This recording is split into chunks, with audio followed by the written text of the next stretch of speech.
Financial meticulous ডিজাইনটি তৈরি করা হয়েছে, যা বাস্তবায়নে এই মহলটি উঠে পড়ে লেগেছে এবং যার প্রথম ধাপ সম্পন্ন করা হয়েছে এনইআইআর এর মাধ্যমে।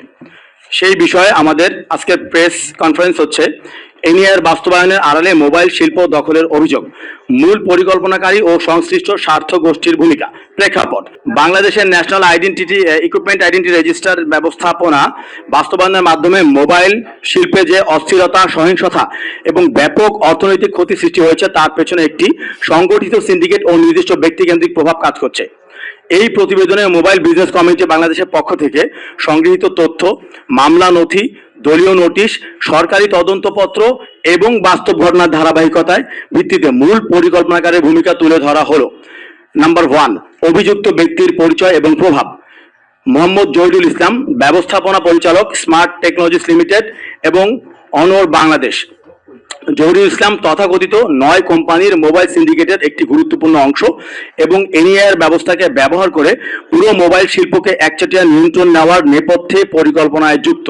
নাম্বার 2, জুলাই 2024 গণ অভ্যুত্থান এবং ছাত্র হত্যা মামলার সংশ্লিষ্টতা। আমাদের ফয়েজ আহমেদ তোয়েবকে করুণ বলদ বানায়া এই সিস্টেমটা বাস্তবায়ন করতে চাচ্ছে, তাদের মেইন হতে হচ্ছে জহিরুল ইসলাম। জহিরুল ইসলাম আপনার আওয়ামী লীগের ফান্ড অর্গানাইজার। আপনাদের হাতে যে মামলার কাগজটা দিছি, মামলার কাগজে কিন্তু স্পষ্ট উল্লেখ আছে সে হচ্ছে আওয়ামী লীগের ফান্ড অর্গানাইজার। পাশাপাশি এই মামলাটা কিন্তু আমাদের এই ইস্যুর আগে দেওয়া, এমন না যে আমরা ইচ্ছাকৃত ভাবে তার জন্য এই মামলাটা রেডি করছি। এই মামলাটা কিন্তু আমাদের যে এনইআর ইস্যুটা, এই ইস্যুটার অনেক আগেই মামলাটা করা। আপনারা একটু মামলার কপিটা দেখে নেবেন।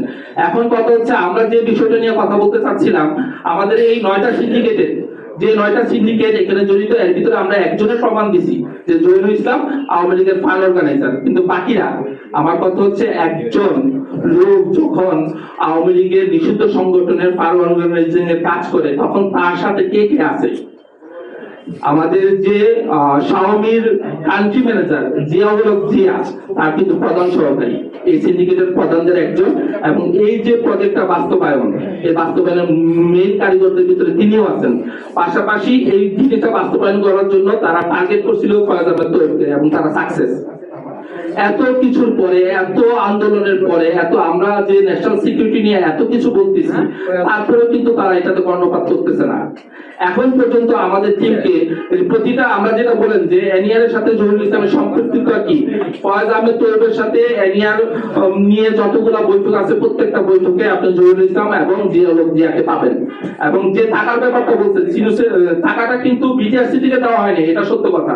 টাকাটা দেওয়া হয়েছে সিনোসিস আইটি, যেটা মুস্তফা জব্বারের কোম্পানি, ওই কোম্পানিকে দেওয়া হয়েছে এই যে সিস্টেমটা, আপনার এনইআর সিস্টেমটাকে ইমপ্রুভ করার জন্য, ইমপ্লিমেন্ট করার জন্য সিনোসিস আইটি কে দেওয়া হয়েছে। আমাদের কথা হচ্ছে তৃতীয় পক্ষ কোনো কোম্পানিকে আমাদের জাতীয় সিকিউরিটির ইস্যু কেন দেওয়া হবে?